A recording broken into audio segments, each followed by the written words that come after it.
Mercredi, le législateur chinois Zhang Deqiang a lu le rapport de travail annuel du comité permanent de l'Assemblée populaire nationale. À cette occasion, il a présenté les avancées et les projets et a notamment salué l'amélioration au cours de l'année passée de la législation sur la sécurité nationale. C'est devant plus de 3000 législateurs que Zhang Deqiang, le président du comité permanent de l'Assemblée populaire nationale, a évoqué les avancées législatives réalisées au cours de l'année 2015.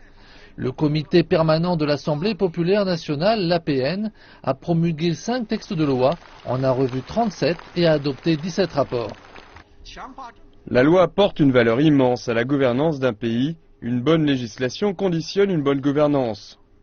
En nous concentrant sur une meilleure qualité de la loi, nous avons consacré des efforts majeurs à l'avancée de la législation dans des domaines clés. Le comité permanent a adopté une loi amendée sur la planification familiale, une étape historique puisqu'elle permet à tous les couples d'avoir un deuxième enfant. L'objectif étant d'équilibrer la population nationale. Un autre texte qui a été approuvé prend pour cible les violences domestiques. Il vise à placer les victimes de ces actes, traditionnellement réduites au silence, sous la protection de la loi. Parmi les autres avancées notables, on peut citer la loi sur la sécurité nationale, promulguée par les législateurs après 3 délibérations, ainsi que la loi antiterroriste adoptée en décembre 2015. Zhang Deqiang a qualifié la loi sur la sécurité nationale de complète, principale et fondamentale.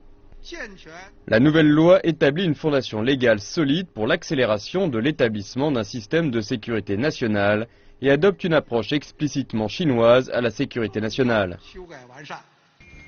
Le président du comité permanent de l'APN a continué en évoquant la loi antiterrorisme, estimant qu'elle est d'une importance cruciale face à une situation grave et complexe dans le combat contre le terrorisme, aussi bien dans le pays qu'à l'étranger. Il a précisé que la nouvelle loi définit les principes élémentaires des initiatives antiterroristes chinoises en améliorant les systèmes et mécanismes de travail. Il a enfin estimé que cette loi apportait une impulsion aux mesures préventives de sécurité, aux mesures d'urgence ainsi qu'à la coopération internationale.